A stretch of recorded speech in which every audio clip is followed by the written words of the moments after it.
Kagulat World. Hindi na ito simpleng promising Filipina tennis player story lang. Sa Rome mismo, kitang-kita ng buong tennis world na si Alexandra Ayala na ang isa sa pinaka-pinag-uusapang pangalan sa buong Italian Open. Habang nandoon ang mga higante ng women's tennis gaya ni Aryna Sabalenka at Elena Rybakina, nakakagulat na. Sa maraming clips, live streams at crowd reactions, pangalan ni Alex ang pinakamalakas marinig.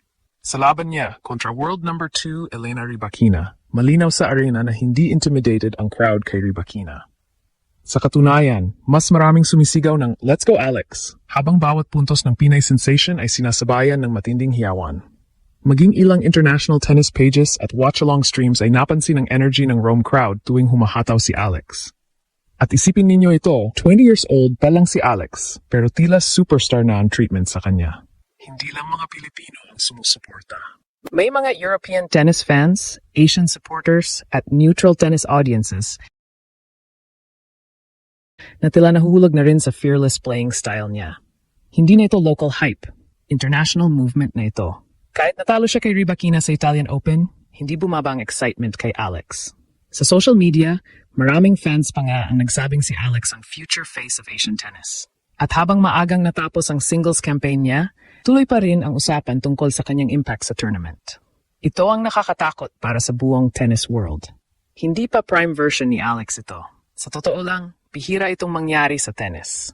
Kapag may world number 2 sa court, natural na sa kanya umikot ang spotlight. Si Elena Rybakina ay reigning Australian Open champion at isa sa pinaka-respetadong players ngayon sa WTA Tour. Isa siyang established superstar na may Grand Slam pedigree, elite serve, at killer baseline game. Pero pagpasok nila ni Alex sa court sa Rome, parang may kakaibang shift sa atmosphere. Mas maingay ang crowd kapag si Alex ang nananalo ng rally. Mas explosive ang reaction tuwing may winner ang Pinay teenager. At sa social media clips na umiikot pagkatapos ng laban, kapansin-pansin na maraming fans ang nakatutok kay Alex kahit siya ang underdog. Bakit? Dahil ni Alex ang isang bagay na hindi natututunan basta-basta. Star power. Hindi ito basta rankings lang. Hindi rin ito simpleng patriotism lang mula sa Filipino fans. Ang nangyayari ngayon kay Alex ay katulad ng maunang yugto ng pagsikat ni Carlos Alcaraz at Emma Raducanu noon. Yung pakiramdam na may bagong mukha na biglang kinakaadikang panoorin ng buong mundo. At malaking factor dito ang playing style niya. Habang maraming young players ang takot makipagsabayan sa elite opponents, si Alex kabaligtaran.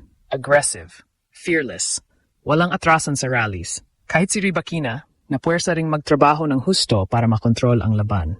Hindi rin biro ang journey ni Alex bago makarating dito sa Rome. Sunod-sunod ang exposure niya laban sa world-class opponents ngayong 2026 season. Mula Madrid hanggang Miami, unti-unti nang napapansin ng international tennis community ang pangalan niya. Sa Madrid Open pa lang, napansin na ang malakas na suporta ng Filipino fans sa Spain habang lumalawak din ang kanyang global audience. At ngayon sa Italian Open, parang sumabog ng tuluyan ang phenomenon. Sa ilang fan discussions online, maraming nagsasabing si Alex ang isa sa pinaka-interesting young players panoorin ngayon dahil sa kombinasyon ng composure, emotion, at explosiveness niya sa court. Hindi siya robotic maglaro. May personality, may fire, may charisma. At aminin natin, malaking factor din na bihira makakita ang world tennis ng Southeast Asian star na ganito ka-competitive sa pinakamataas na level. Kaya bawat panalo ni Alex parang historical moment para sa maraming Asian tennis fans. Pero ang mas matindi rito, hindi pa siya finished product. Habang sina Sabalenka at Rybakina ay nasa peak years na nila, si Alex nagsisimula pa lang buuin ang tunay niyang identity bilang global tennis superstar. At kung ngayon pa lang ganito nakalakas ang crowd impact niya, paano pa kaya kapag tuluyan na siyang naging consistent top 20 player sa mundo? Ang pinaka-nakakagulat ngayon sa tennis world ay hindi lang ang laro ni Alex, kundi ang bilis ng paglaki ng kanyang pangalan. Sa Rome, ramdam na hindi ordinaryong young prospect si Alex. Habang ang ibang rising stars kailangan pa ng ilang taon bago makabuo ng international fanbase, si Alex parang isang iglap lang. Biglang naging main attraction sa bawat court na nilalaruan niya. At kitang-kita iyon laban kay Elena Rybakina. Sa papel, dapat kontrolado ni Rybakina ang buong atmosphere. Siya ang world number 2. Siya ang Grand Slam champion. Siya ang isa sa pinaka-kinatatakutang hitters sa WTA Tour ngayon. Pero nang magsimula ang laban, tila nabaligtad ang energy inside the venue. Tuwing may long rally na napapanalunan ni Alex, sumasabog agad ang crowd. Tuwing may fearless forehand winner siya, Parang may underdog movie na nangyayari sa harap ng buong Rome. At kahit sa mga international livestream comments, maraming neutral fans ang nagsimulang kumampi sa Filipina sensation. Doon nakita ng marami ang isang bagay na hindi kayang sukatin ng rankings. Connection sa mga tao.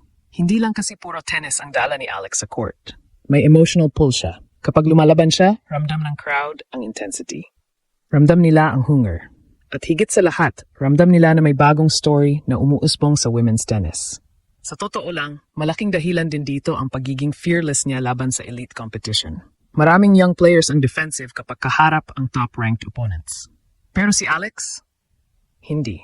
Kahit world number 2 pa ang nasa kabilang side, tumitira pa rin siya aggressively. Hindi siya naglalaro para lang makasabay. Naglalaro siya para manalo. At yun ang gustong-gusto makita ng fans. Dahil sa modern tennis ngayon, maraming matches ang sobrang calculated at robotic na minsan nawawala ang emotional connection ng audience.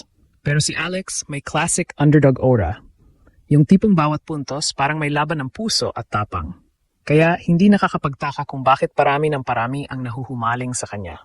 Sa social media pa lang, viral agad ang mga clips niya mula Rome. May mga foreign tennis fans pang nagsasabing isa siya sa most exciting young players to watch ngayong season. Ang iba naman, ikinukumpara na ang impact niya sa early breakout moments ni Emma Raducanu at Leylah Fernandez noon. At isipin ninyo ito, hindi pa ito ang strongest version ni Alex. Physically, pwede pa siyang lumakas. Experience-wise, kulang pa siya sa exposure kumpara sa top veterans. Pero kahit ganoon, nakakapagbigay na siya ng pressure sa world-class opponents at nakakakuha na siya ng malaking crowd support sa Europe mismo. Napakalaking bagay noon. Dahil dati, halos imposibleng isipin na may Filipina tennis player na magiging crowd favorite sa isa sa pinakamalalaking clay tournaments sa mundo. Pero ngayon, nangyayari na mismo sa harap ng tennis world. At habang mas maraming fans ang nakakilala kay Alex, mas lalong tumitindi ang pressure sa ibang established stars. Dahil alam nilang kapag tuluyang nag-mature ang laro nitong Pinay Phenom, hindi na lang siya magiging fan favorite. Posibleng maging tunay na Grand Slam contender si Alex. Sa gitna ng mga higante ng world tennis, isang 20-year-old na Filipina ang biglang naging sentro ng atensyon sa Rome. Hindi si Sabalenka, hindi si Rybakina, kundi si Alex. Iyon ang pinakamalaking mensahe ng Italian Open ngayong taon.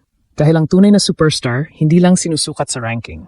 Sinusukat din sa impact, crowd reaction, at kayahang buhayin ang emosyon ng fans. At ngayon pa lang, ginagawa na iyon ni Alex sa international stage. Kaya habang patuloy siyang lumalakas at nagkaka-experience laban sa elite competition, mas lalong naniniwala ang mundo na hindi imposible ang susunod na mangyari. Ang unang Filipina Grand Slam superstar ay baka nagsisimula na ngayon.